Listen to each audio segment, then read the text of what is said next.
Good day to each and everyone. Nandito na naman tayo para sa ating tutorial ng SketchUp. So, meron tayong isang model dito na ginawa na dati. So, hindi na natin ituturo kasi naturo na natin yung paano gumawa ng mga models na ganito. So, ang ituturo ko ngayon is paano gumawa ng fly-through or video animation gamit ang Enscape. So, para magamit natin yan, i-open natin yung Enscape by clicking this para start natin yung Enscape. So, medyo matagal-tagal to. So, antayin lang natin na mag-load lahat para magamit natin siya in doing yung ating mga video presentations. Yan. So, eto na yung ating bahay. Okay? So, kung nakikita nyo kanina nag-move yung mga natin dito, mga halaman. So, pag minove ko yan, mag-move ulit siya doon. Pero titigil lang din yan para mag-save siya ng video graphics. Okay? So, balik tayo doon sa may yan yung unang itsura niya. Ngayon, ang gagawin natin dito is gagawa tayo ng video niya na parang umiikot siyang ganun. Okay? So, punta tayo dito sa may video editor. Yan. Okay. So, magkakaroon kayo ng etong size na to. Nawala yung ano ko. Nawawala yung ano niya dito. So, dapat meron yan. So, i-X natin, tapos balik natin ulit. Nawawala. Yun. So, meron na yung timeline dyan. So, dito sa video path na to, meron kang general timeline and movement. Dito sa general, meron kang show grid lines. So, makikita nyo wala bang grid lines yan. Pero pag click nyo to, magkakaroon kayo ng grid lines na parang dun sa camera. Yan, para makita nyo kung saan yung sentro nung inyong ginagawang video motions or video animations. Okay? And then, dito naman sa pangalawa, yung timeline, dito lang yung total duration ng timeline natin. Wala pa siyang nakalagay dito kasi wala ka pa namang dinadagdag dito sa time frame mo dito or dito sa timeline mo dito. And then we have also yung movement. Okay, we have ease in and out. Ito naman is makikita nyo mamaya, ipapakita natin kung paano yung ease in and out sa shaky camera. Pero as an intro, yung ease in and out, parang smooth yung pagtigil niya later on. Parang mabilis tapos biglang babagal ng konti. Okay? And then, yung shaky camera naman is parang yung naglalakad ka lang na nagvi-video. Ganon yung itsura niya. Okay? So, for us to make yung ating video animation, ang unang-una natin gagawin is, kiklik natin tong plus na to. So, parang ito yung simula nung video natin. So, plus sign. So, magkakaroon ka na ng time frame dito. Ayan. So, pag linig mo tong time frame na to, magkakaroon ka ulit ng mga iba't ibang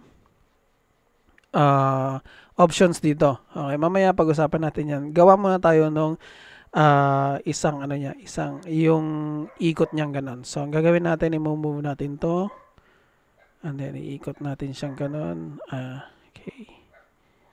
Yan, move.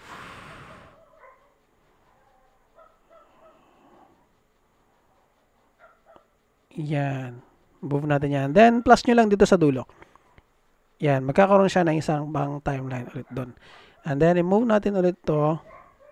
And then, right-click is kung saan yung cursor nyo, doon siya ayan.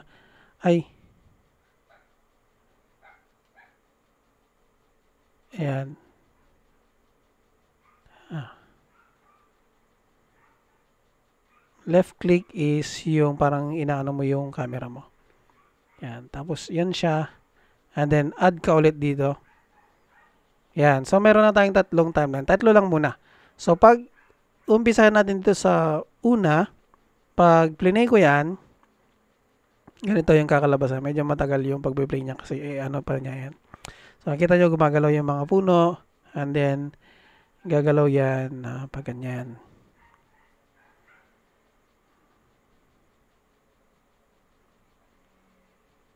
Iikot siya hanggang dun sa pinakadulo ng ating inilagay na frame niya.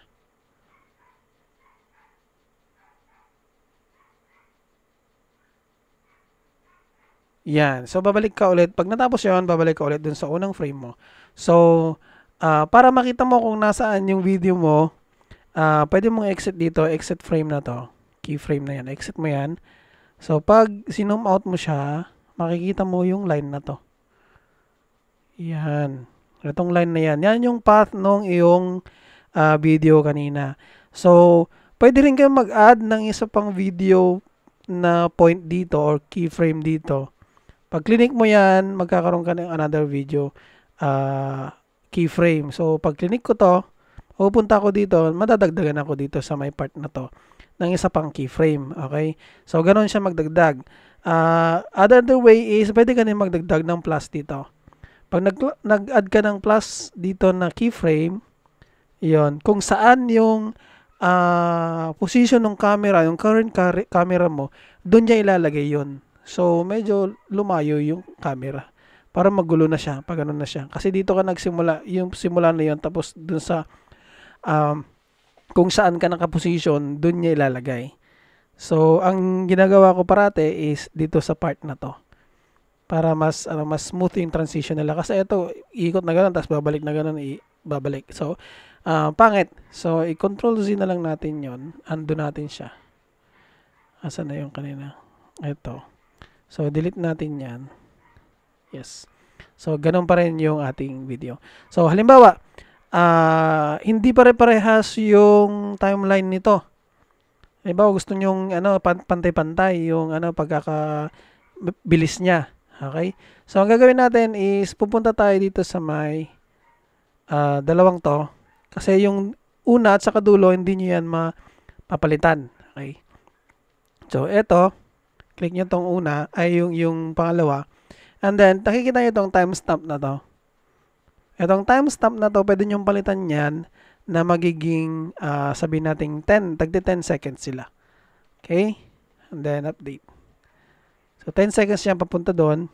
So, magbabago to yung dulo nyo kasi binawasan natin siya. And pangalawa is, sabihin natin 20 yung kanyang, so, nagbago na siya, 29, di ba? Okay? So, update natin yan. So, 10, 20. Ito, hindi natin mababago, pero pwede natin baguhin dito sa part na to. Ito, lagyan natin 30. Okay? So, 30 na yon. So, pantay-pantay yung ating distansya ng ating camera. Okay? So, katulad kanina, sinabi ko yung ating ease in and out. So, naka-ease in siya, di ba? So, pag nakita nyo, yung kanina, medyo smooth siya, di ba? So, pero, pag exit natin to, pag nilagay natin tong shaky camera, tanggalin natin tong ease in and out na yan. Okay? And then, balik tayo dito sa first frame. Then, play natin. Okay, antayin lang natin para mag-play siya.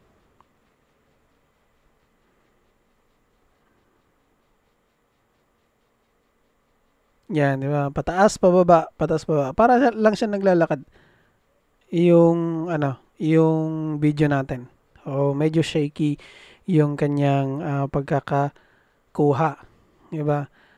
Ito, nilagay ito para maging parang natural yung pag-video mo. Okay? Yung isa naman is para naka-gimbal ka or yung naka-stabilize yung yung video mo. So, ganyan yung shaky camera. So, balik na lang natin siya sa ease in and out kasi mas maganda yon. Okay, and then balik tayo dito. So, nakuha nyo na yung ibig sabihin ng timestamp. Okay? And then, time of the day. Okay, halimbawa, itong saan natin to pwedeng gamitin? So, halimbawa, ito, palitan natin siya ng, sabihin natin, 8 o'clock ng umaga or 7 o'clock ng umaga. Update natin yan. Okay, pwede pa rin natin palitan dito ng iba't ibang oras. Yan. Pero for the sake of time, pwede natin palitan dito sa pinakadulo na kasi mag-a-adjust na itong nasa gitna. So, sa pinakadulo, palitan nyo yung time of the day. Sabihin natin, lagay natin ng 4:30. Yan. And update natin yan. Then, balik tayo sa una. Yan. So, makikita nyo dyan ngayon. Pag plinay ko to, parang magiging time-lapse na siya. Yan. Nakita nyo yung mga clouds nag-move, tapos yung araw nagbabago. Yan. So, ganun yung ibig sabihin ng time of the day. So, tapusin lang natin to.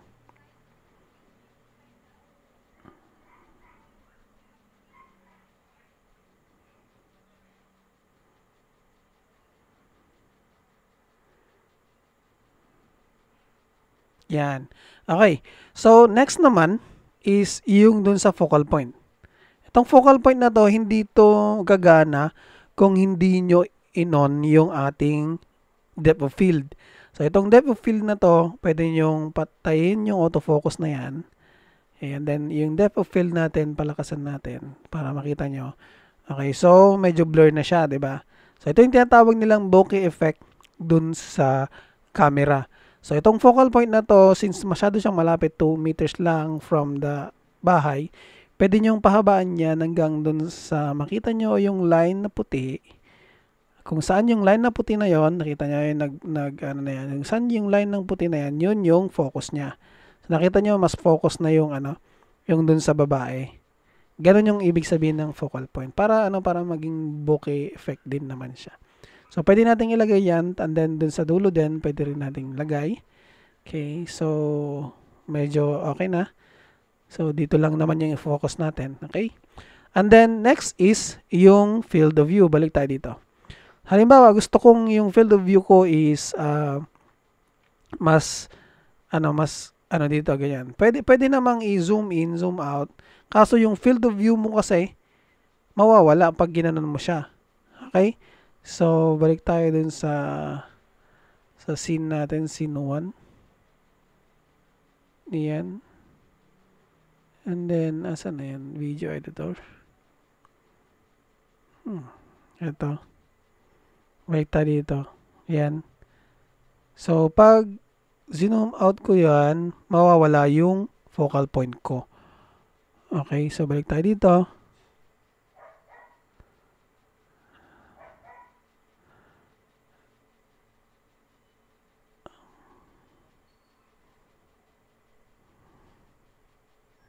Ayan, balik tayo dyan. Mawawala yung focal point ko. So, ang gagamitin natin dyan is yung field of view. So, from this field of view, pwede nyo taasan to. Yan, nakita nyo, nakafocus pa rin yun. Okay. Doon pa rin yung focal point mo, pero yung field of view mo lumalapad. Okay? Yan. So, parang gusto natin ganyan. Makita lahat yung natin. Yan. So, ganyan yung field of view. And then, update mo lang. And then, sa dulo din, pwede rin natin to. Babaan natin to. Ganyan. Okay, dun sa field of view din, sa halimbawa, gusto mong mas, mas malapit siya. Yan. Ay, sino-zoom out ko pala. So, na lang natin to. Dito, kasi sino-zoom out ko siya.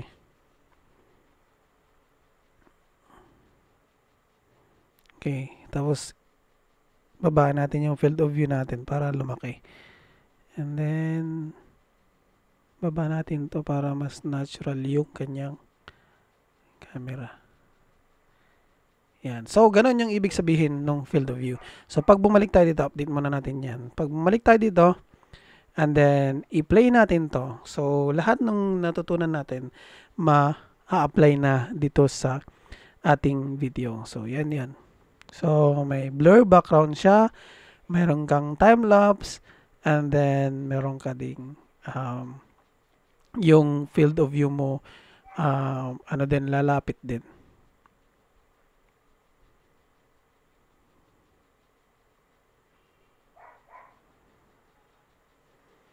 Another thing na gusto kong yung pag na-update tong Enscape na to is yung dito sa timeline, hindi mo kasi makita kung nasaan yung mo.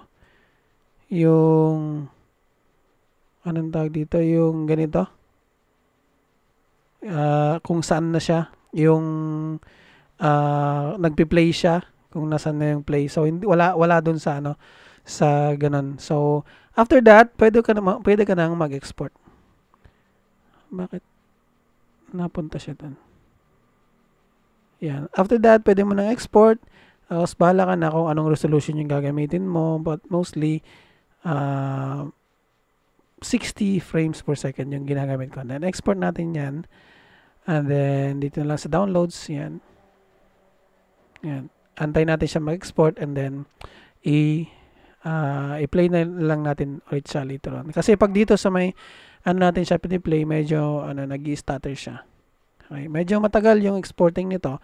So ko na lang, i-fast forward ko na lang.